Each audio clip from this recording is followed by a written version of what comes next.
यदि आपको हमारी वीडियो अच्छी लगती हैं तो आप चैनल को सब्सक्राइब करें, वीडियो को शेयर करें और बेल आइकन को प्रेस करें ताकि समाज के अंदर अच्छी चीज़ों का प्रचार और प्रसार हो सके। धन्यवाद। स्वागत है आप सभी का सत्यार्थ प्रकाश की इस कक्षा के अंदर। प्रथम समोल्लास हम लोगों ने प्रारंभ किया हुआ है और कल हमने चर्चा करी थी एक यजुर्वेद के 40वें अध्याय के अंदर जो है 17वें मंत्र का अंश था ओम खम ब्रह्म, यानी ओम अर्थात परमात्मा सर्वरक्षक है, खम आकाश के समान व्यापक है और ब्रह्म अर्थात सबसे बड़ा है। ठीक, आज मैं छांदोग्य उपनिषद का जो था उसके ऊपर बात करता हूँ। छांदोग्य उपनिषद में लिखा है ओम के बारे में कि ओम इति एतद अक्षरम उदगीतम उपासीत।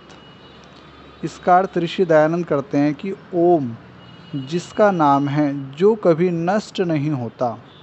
देखो जो ये शब्द है ना अक्षर, शर का अर्थ होता है जो नष्ट हो जाए, क्षय, क्षय को जो प्राप्त हो जाए ना, यानी जो नष्ट हो जाए, और अक्षय जो कभी नष्ट ना हो।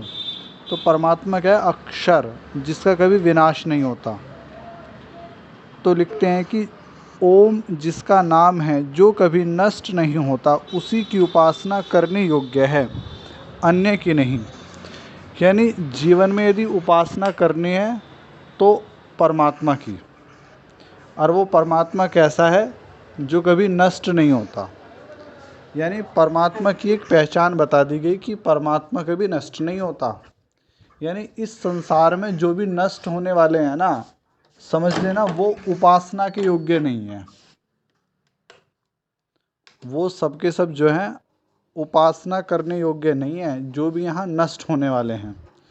तो हमेशा उपासना किसकी करो? उस परमात्मा की जो कभी नष्ट नहीं होता। ठीक, फिर अगले उसमें कहा है ओम इति एतद अक्षरम इदम सर्वम तस्योपव्याख्यानम। इसका अर्थ देखिएगा दूसरे पन्ने पे। सब वेदादि शास्त्रों में परमेश्वर का प्रधान और निज नाम ओम को कहा है, अन्य सब गौणिक नाम हैं। अब मैं आपसे प्रश्न करता हूँ कि परमात्मा का निज नाम क्या है? तो आपका उत्तर क्या रहेगा? ओम। ओम परमात्मा का निज नाम है। बाकी सारे नाम क्या हैं? गौणिक हैं, यानी गुणों के आधार पर हैं। जितने अन्य नाम हैं, नहीं, चाहे अग्नि है, चाहे वायु है, चाहे हिरण्यगर्भ है, और ईश्वर है, आदित्य है, प्राज्ञ है, शिव है, विष्णु है, ब्रह्मा है, ब्रह्म है, विश्व है, ये सारे के सारे नाम जो हैं गुणों के आधार पर हैं। हम आगे पढ़ेंगे किस किस तरीके से हैं, लेकिन ओम परमात्मा का निज नाम है। यानी हम इस तरीके से कह सकते हैं कि जैसे संतोष जी हैं या राजवाला जी हैं। अब संतोष जी को मैं कई बार दूसरे नाम से भी बुलाता हूँ, आचार्य कह देता हूँ, आपको पता है क्यों? क्योंकि एक बड़े लंबे समय तक इन्होंने भी सत्यार्थ प्रकाश की कक्षा ली है, इस कारण से। तो इनके अंदर पढ़ाने का गुण था, जिसके कारण मैंने आचार्य कह दिया, या आप लोग मुझे भी आचार्य कह देते हो। लेकिन जो आर्यन है वो मेरा निज नाम है, उसके पीछे कोई कारण नहीं है कि ये क्यों नाम है। अब कोई मुझे भाई भी कहता होगा, कोई मुझे मित्र भी कहता होगा गुणों के आधार पर, ठीक है। कोई मुझे डिज़ाइनर भी कहता है, वो भी गुणों के आधार पर, क्वालिटी के आधार पर है। लेकिन कोई कहे कि आर्यन, तो आर्यन के पीछे कोई ये नहीं है कि कोई गुण है। समझ में आया? तो परमात्मा का अपना निज नाम क्या है? ओम है। ओम के पीछे कोई कारण नहीं है। हाँ, ओम का अर्थ हम लोग सर्वरक्षक ले लेते हैं, लेकिन ओम के तो बहुत सारे अर्थ हैं। आपने पढ़ा था आकार के अंदर भी 3 अर्थ आ गए थे और आदि लिख दिया था ऋषि ने, यानी 3 से ज़्यादा हैं। कौन कौन से थे आकार के अंदर? विराट, अग्नि और विश्व। उकार के अंदर भी 3 थे। कौन थे? हिरण्यगर्भ, वायु और तेजस, और मकार के अंदर भी 3 अर्थ थे। कौन कौन से राजवाले जी? ईश्वर, आदित्य, प्राज्य। अब यदि मैं ये कहूँ नहीं कि ओम का अर्थ खाली सर्वरक्षक है, तो वो तो बहुत छोटा अर्थ हो गया। ओम के अंदर तो अर्थ ही अर्थ समाये हुए हैं। ओम तो ऐसा है कि एक बहुत बड़ा समुद्र है जिसके अंदर सारी नदियाँ सब कुछ मिल जाता है। तो परमात्मा का निज नाम है ओम, ठीक। और ओम से बहुत सारे नामों का हम लोग ग्रहण कर सकते हैं। तो हमेशा जो है परमात्मा को आप किसी भी नाम से बुलाओ, देखो है तो उसके ही सारे नाम, लेकिन यदि मुख्य नाम की बात आएगी, निज नाम की बात आएगी, तो वो सबसे प्यारा है ओम। और आपको पता ही ओम ऐसा शब्द है जो कहीं ना कहीं अलग अलग जो मत पंथ संप्रदाय हैं उनके अंदर भी प्रयोग करा जा रहा है। जैसे कि कहीं पे मुस्लिम लोग आमीन आदि शब्द का प्रयोग करते हैं, ठीक। सिखों के अंदर देखो तो वो कहते हैं एक ओमकार। बौद्धों और जैन के अंदर भी देखोगे तो वहाँ भी ओम का ही प्रयोग करा जा रहा है। ईसाइयों के अंदर भी ओम का प्रयोग करा जाता है, थोड़ी ध्वनि कहीं ना कहीं बदल गई। तो ओम परमात्मा का ऐसा नाम है जिसे सारा संसार स्वीकार करता है कि ये नाम सबसे प्यारा नाम है परमात्मा का। कितना छोटा सा नाम है, हर कोई बोल सकता है ओम, है ना, कितना अच्छा। तो इसी बात को जो है उपनिषद ने कहा है कि ओम इति एतद अक्षरम इदम सर्वम तस्योपव्याख्यानम, यानी सब वेदादि शास्त्रों में परमेश्वर का प्रधान और निज नाम ओम को कहा है। बाकी सारे नाम गौणिक अर्थात गुणों के आधार पर हैं। तो बात समझ में आ गई इतनी मेरी। आगे देखते हैं हम लोग। आगे आता है सर्वे वेदा यद पद्मा मनन्ति तपांसि सर्वाणि च यद वदन्ति यदि छन्तो ब्रह्मचर्यं चरन्ति तत्ते पदम संग्रहेण ब्रवीमि ओम इत्येतत्। देखो ये कठोपनिषद का वचन है, और कठोपनिषद में जो है नचिकेता और यमाचार्य के बीच में वार्तालाप चल रही है। तब यमाचार्य बताते हैं नचिकेता को कि परमात्मा का सबसे मुख्य नाम क्या है, या परमात्मा है कौन। तो इसका अर्थ देखते हैं वहाँ और समझ में आएगा। वो लिखते हैं कि क्योंकि सब वेद सब धर्मानुष्ठान रूप तपश्चरण जिसका कथन और मान्य करते हैं और जिसकी प्राप्ति की इच्छा करके ब्रह्मचर्याश्रम करते हैं, उसका नाम ओम है। यानी सर्वे वेदा यद पद्मा मनन्ति, समस्त वेद जिसके लिए कहे गए हैं, या समस्त वेद जिसके बारे में बता रहे हैं, क्योंकि वेदों के अंदर परमात्मा की स्तुति के बड़े सारे मंत्र हैं, तो वो आखिर किसकी स्तुति के लिए हैं। या आगे कहते हैं कि तपांसि सर्वाणि च यद वदन्ति, सारा तप जिसके लिए करा जा रहा है।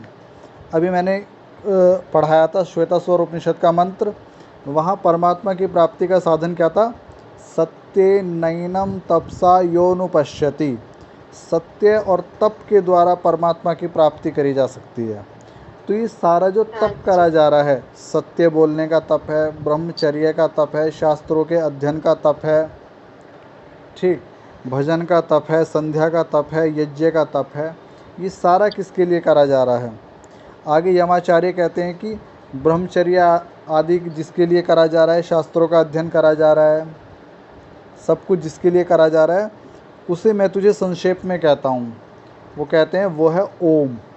यानी ओम के लिए ही मनुष्य जो है समस्त कार्य कर रहा है, जो उसको पाना चाहता है ऐसा मनुष्य। वो तपस्या कर रहा है, वो यज्ञ हवन संध्या कर रहा है, वो स्वाध्याय करता है, वो अग्निहोत्र आदि कर रहा है, विद्वानों का सेवा सत्कार आदि कर रहा है। तो वो किसके लिए कर रहा है? तो उसका उत्तर क्या है? ओम। यानी उस परमात्मा के लिए कर रहा है जिसका मुख्य नाम क्या है? ओम है। ठीक, तो ये चार जो थे, ओम, खम, ब्रह्म और बाकी के तीन, यहाँ ऋषि ने ये बताने की कोशिश करी है कि परमात्मा का मुख्य और निज नाम है ओम। इसलिए झगड़ा नहीं होना चाहिए सबके बीच में कोई कहता है नहीं जी लड्डू गोपाल है, कोई कह रहा है नहीं जी राम है, कोई कुछ कह रहा है, कोई कह रहा है शिव है, शंकर है, भोलेनाथ है, हर हर शंभू, ऐसे ऐसे नामों का प्रयोग कर रहे हैं। लेकिन सबसे प्यारा यदि कुछ नाम है ना परमात्मा का, जो मुख्य नाम है जिसे समस्त शास्त्रों ने कहा है, वो केवल एक ही है, वो है ओम। इसीलिए जब हम लोग आपस में जुड़ते हैं, मिलते हैं, बात करते हैं, तो हम सबसे पहले क्या कहते हैं, ओम नमस्ते जी। यानी सबसे पहले हम किसको स्मरण करते हैं, परमात्मा को। और ये बहुत अच्छी आदत है। परमात्मा का निज नाम ओम है। ठीक, ओम क्यों है मैंने वो भी समझा दिया। अच्छा, अब आगे के जितने भी श्लोक हैं उनके अंदर परमात्मा के अन्य नामों की बात करी गई है, क्योंकि परमात्मा के कुछ नाम गुणों के आधार पर हैं, उनको हम कहते हैं गौणिक। कुछ नाम परमात्मा के कर्मों के आधार पर हैं, उनको क्या कहते हैं, बोलो, कार्मिक। कुछ नाम परमात्मा के स्वभाव के आधार पर हैं, उनको क्या कहेंगे, स्वाभाविक नाम। तो अब ऐसे नामों की व्याख्या करेंगे जो गुणों के आधार पर, कर्मों के आधार पर, स्वभाव के आधार पर हैं। तो मनुस्मृति का पहला श्लोक आता है, प्रशासितारम सर्वेशाम अणियांसम अणोरपि रुक्माभम स्वप्नधिगम्यम विद्यातम पुरुषम परम। अब देखो इसमें परमात्मा के बहुत सारे नाम आ गए। ठीक, उन सबको हम लोग देखते हैं। प्रशासितारम, तो जो सबको शिक्षा देने हारा, सूक्ष्म से सूक्ष्म, स्वप्रकाश स्वरूप, समाधिस्थ बुद्धि से जानने योग्य है, उसको परम पुरुष जानना चाहिए। यानी परमात्मा का एक नाम क्या है, परम पुरुष। क्या नाम है, परम पुरुष भी हम लोग परमात्मा को कहते हैं। परम का अर्थ क्या होता है, जो श्रेष्ठ है, जो सबसे ऊपर है। कहते नहीं परम पूजनीय है, तो परम जहाँ लग जाता है नहीं, उसका अर्थ क्या है, जो शिखर पर है, सबसे ऊपर है। तो परम पुरुष कौन है, परमात्मा। तो मनु कहते हैं कि प्रशासितारम, यानी जो सबको शिक्षा देने हारा है। इस श्लोक के अंदर परमात्मा का वर्णन करा गया है। केवल इस श्लोक को भी आप समझ जाओ नहीं तो आप परमात्मा के निकट चले जाओगे। तो पहला क्या लिखा है कि प्रशासितारम, अर्थात परमात्मा सबको शिक्षा देने वाला है। परमात्मा कैसी शिक्षा देता है, वेदों के माध्यम से भी शिक्षा दे रहा है। परमात्मा आपके भीतर विद्यमान है तो भी आपको शिक्षा दे रहा है, अंतर्यामी होकर। देखो परमात्मा हमेशा आपको शिक्षा दे रहा है। कुछ अच्छा करोगे तो मन बड़ा खुश हो जाता है, कुछ गलत करोगे तो मन बड़ा निराश हो जाता है। यानी जो भी कुछ शुभ है या जो भी आपको शुभ की ओर प्रेरित करने वाला है, समझ लेना वो परमात्मा की तरफ से आपके लिए शिक्षा है। तो परमात्मा हमारा गुरु है, परमात्मा हमारा अध्यापक है, हमारा उपाध्याय है। क्यों, क्योंकि हमेशा हमको शिक्षा देने वाला है। फिर आगे लिखते हैं कि सूक्ष्म से सूक्ष्म, यानी छोटे से भी छोटा है। लिखा है नहीं अणियांसम अणोरपि, जो अणु होता है नहीं, अणु सबसे छोटा होता है। तो परमात्मा छोटे से भी छोटा है। पहले क्या लिखा, परमात्मा सबको शिक्षा देने वाला है। फिर लिखा है कि परमात्मा जो है नहीं सूक्ष्म से भी सूक्ष्म है। इस संसार में जो भी कुछ सूक्ष्म है ना, परमात्मा उससे भी अधिक सूक्ष्म है। और फिर लिखते हैं कि स्वप्रकाश स्वरूप है, यानी परमात्मा को किसी अन्य के सहारे की ज़रूरत नहीं है चमकने के लिए। यहाँ चमकने का अर्थ ये नहीं है सूर्य की तरह चमकना, अर्थात परमात्मा अपने समस्त कार्य खुद करने वाला है। परमात्मा वेदों का ज्ञान स्वयं देने वाला है। परमात्मा जो है नहीं सृष्टि को बनाने के लिए भी वो स्वयं ही सारा कुछ कर देता है। कोई सहारा नहीं चाहिए उसको, बल्कि हमें परमात्मा का सहारा चाहिए अपने समस्त कामों को करने के लिए। और परमात्मा का सहारा लेना जो है नहीं बहुत अच्छी चीज़ है, क्योंकि जब हम परमात्मा का सहारा लेते हैं ना तो हमारे भीतर एक अलग ही आनंद होता है, क्योंकि वो पिता के तुल्य है, वो माता के तुल्य है। यदि कोई बच्चा माता पिता का सहारा ले रहा है ना, तो इसमें कोई शर्म की बात नहीं होती, इसमें कोई संकोच की बात नहीं होती। और माता पिता जो है नहीं सहायता करके खुश होते हैं। हमेशा जीवन में एक चीज़ ध्यान रखना, आप सबने अनुभव करी होगी, जब भी आप किसी से प्रेम करते हो ना तो उसकी सहायता करके आपको खुशी होगी। माता पिता बच्चों के लिए कुछ करते हैं ना, मान लो गर्मी का समय है और यदि मैं खाना ना खाऊं तो मेरी माँ को ज़्यादा कष्ट होगा, जबकि मैं ये सोचता हूँ कि भाई गर्मी के कारण खाना ना बनवाऊँ, लेकिन उनको बनाने में और मुझे खिलाने में जो खुशी होगी ना वो अलग ही होगी। तो माता पिता जो होते हैं वो या परमात्मा जो है वो हमारे लिए कुछ करके खुशी होगा, कभी दुखी नहीं होगा। तो परमात्मा स्वप्रकाश स्वरूप है, अपने समस्त कार्य खुद करने वाला है और हमको ही परमात्मा की आवश्यकता पड़ती है। फिर लिखते हैं कि समाधिस्थ बुद्धि से जानने योग्य है। तो यहाँ तरीका बता दिया परमात्मा को जानने का तरीका क्या है। तो लिखते हैं कि समाधिस्थ बुद्धि से परमात्मा जाना जाता है। जब हम लोग प्रयास करते हैं, ध्यान को एकाग्र करते हैं, अहंकार कहीं ना कहीं गिर जाता है, तब परमात्मा की प्राप्ति होती है, तब परमात्मा का साक्षात्कार होता है। और आगे क्या लिखा है कि उसको परम पुरुष जानना चाहिए। तो यदि मैं आपसे पूछूं किसको परम पुरुष जानना चाहिए, तो उत्तर क्या होगा? जो सबको शिक्षा देने वाला है, जो सूक्ष्म से भी सूक्ष्म है, जो स्वप्रकाश स्वरूप है, जो समाधिस्थ बुद्धि से जानने योग्य है, वो कहलाता है परम पुरुष। आगे देखो एक और का लेते हैं। एतमग्निम वदन्त्येके मनुमन्ये प्रजापतिम इंद्रमेके परे प्राणम परे ब्रह्म शाश्वतम। इसका अर्थ क्या है? एतम अग्निम वदन्त्येके, यानी स्वप्रकाश होने से परमात्मा क्या है? अग्नि है। अभी मैंने कहा है नहीं, पहले ओम का वर्णन करा है, अब परमात्मा के अन्य नामों के बारे में बता रहे हैं।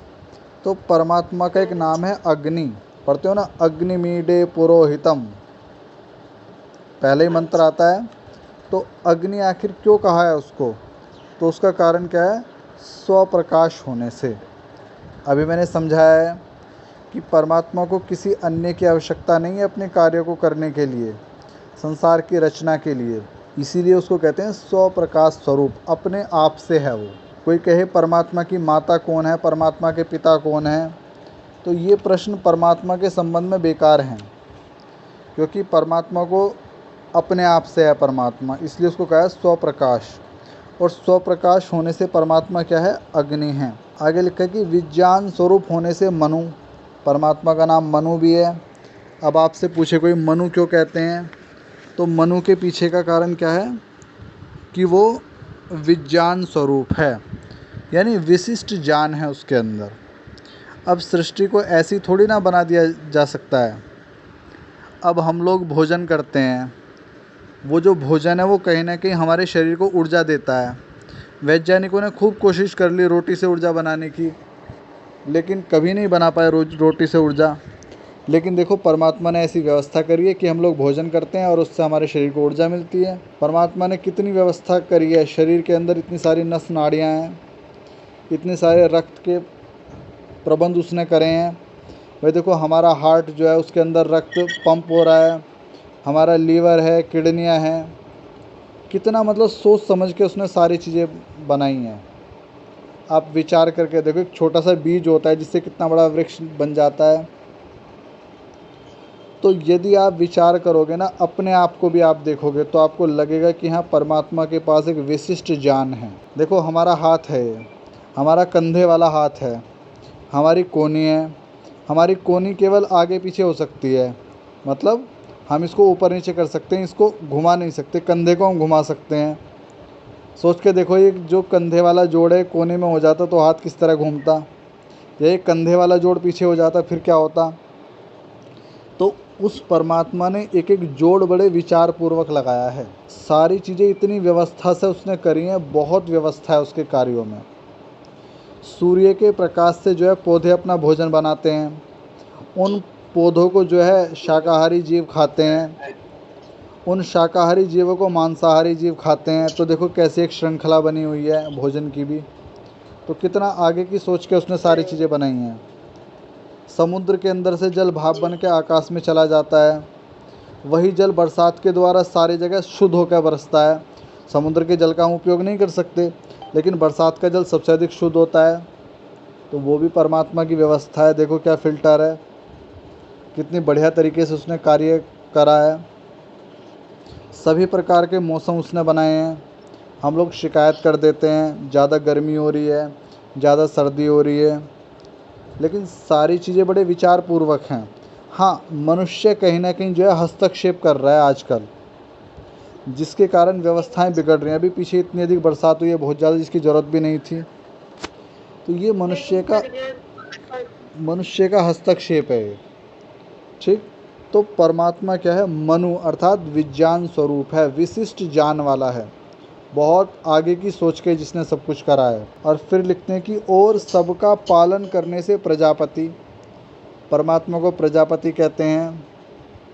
प्रजापतये आहुति हम लोग देते हैं, क्यों? क्योंकि सभी का पालन करने वाला है। किसी ने प्रश्न किया कि क्या मनुष्य पहले आया या ये जो वृक्ष, फल फूल, पेड़ पौधे पहले आए? तो उत्तर क्या है भाई? पेड़ फल फूल पशु आदि पहले आए, क्योंकि मनुष्य को तो इन सब की ज़रूरत है। यदि मनुष्य पहले आ जाता और भोजन न मिलता तो मर भी जाता। तो पहले मैं ये कहता हूँ, जहाँ मेरा मानना है, मनुष्य तो परमात्मा ने सबसे बाद में उतारा होगा। पहले उसने सारी व्यवस्था कर दी होगी सारी चीज़ों की, क्योंकि मनुष्य को तो ज़रूरत हर चीज़ की है। बिना इन चीज़ों के वो अपना कार्य किस प्रकार कर सकता है? तो परमात्मा को प्रजापति इसलिए कहा है क्योंकि प्रजाओं का पालन करने वाला है, हर तरीके से प्रजाओं का पालन करने वाला है। हमारे आर्य समाजी विद्वान बड़ा अच्छा उदाहरण देते हैं कि देखो, जब बच्चे का जन्म होता है, दांत तो होते नहीं हैं, तो उसके लिए दूध की व्यवस्था कर देता है वो माता के द्वारा। तो ये परमात्मा का विचार ही तो है, ये परमात्मा का पालन करने का तरीका ही तो है।